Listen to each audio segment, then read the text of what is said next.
voltando a falar sobre a equipe de transição do futuro governo, está em estudo um plano para fundir as 3 agências reguladoras do setor de transporte. São elas a Agência Nacional de Transportes Terrestres, a Agência Nacional de Transportes Aviação e a de Transportes Aquaviários. Seria criada a Agência Nacional de Transportes, uma única. A medida visa acabar com o aparelhamento político dessas estruturas. Parte desses órgãos surgiu entre 1996 e 2001 no governo Fernando Henrique Cardoso, com o objetivo de intermediar a relação entre o governo e as empresas que prestam serviço de interesse público.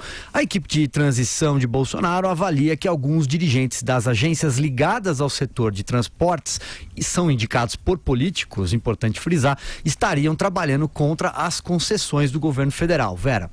Pois Silvio, eu acho uma boa medida, ótima medida, unir essas 3 agências, viraram cabides de emprego, estão totalmente aparelhadas, e que haja uma única Agência Nacional dos Transportes, não precisa ter uma agência para cada modal, a única justificativa para isso era abrigar todos os apaniguados, não tinha nenhuma outra justificativa relevante para isso, então acho uma medida sábia, que vem em boa hora. Quanto a outra agência, cujo destino foi anunciado hoje, que é a agência que cuida das exportações, a Apex, que vai ficar mesmo no guarda-chuva do Ministério das Relações Exteriores, isso eu achei estranho. Eu acho que fica aí uma engrenagem meio solta na nova configuração que o Bolsonaro procurou dar, levando o comércio exterior para a alçada do Paulo Guedes. A Apex deveria ir junto, porque é o principal mecanismo para fazer essa política de comércio exterior. Não vejo muito sentido ela ficar no Itamaraty desconectada da secretaria que vai tratar do assunto. Inclusive lá tem um secretário designado para essa área, né? Vai lá, João.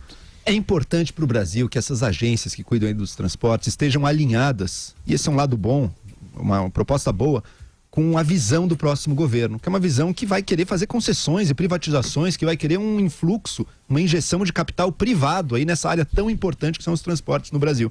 Então, para facilitar esse alinhamento, a união delas numa agência reguladora dos transportes é bem-vinda, sim. Claro, a pessoa que vai cuidar disso vai ter mais poder, portanto, a gente vai ter que ter mais cuidado na nomeação dela. Mas mesmo assim, do ponto de vista de um governo que quer modernizar o Brasil, que quer trazer mais capital privado, mais investimentos, dado que a gente precisa de investimentos e o Estado, goste do Estado ou não, o Estado brasileiro não está em condições de investir agora.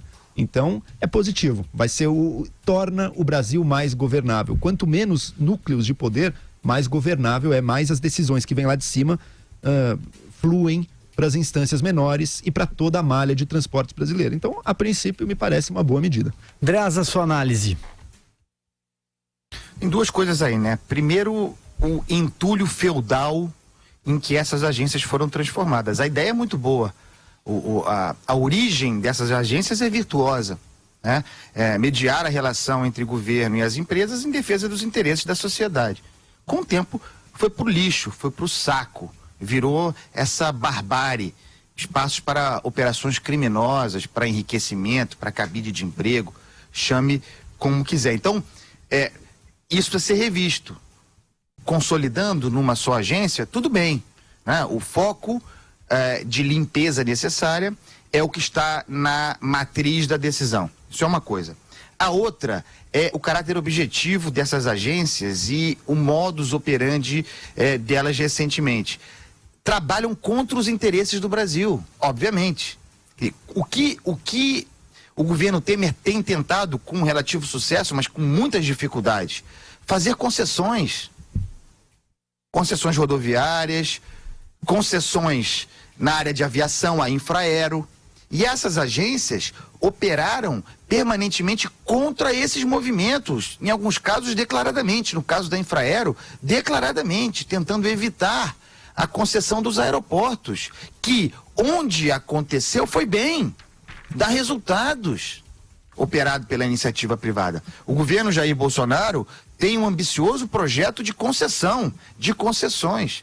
Para que elas possam funcionar na lógica do Paulo Guedes, essas agências têm que estar sob controle. A ideia, portanto, de transformá-las em uma só passa por aí. Menor superfície, gente qualificada tocando a interlocução governo-empresas e um amplo programa de concessão, de privatização do que não cabe ao Estado. Não há como não achar isso bom. Quem acha ruim é quem vai perder a boquinha.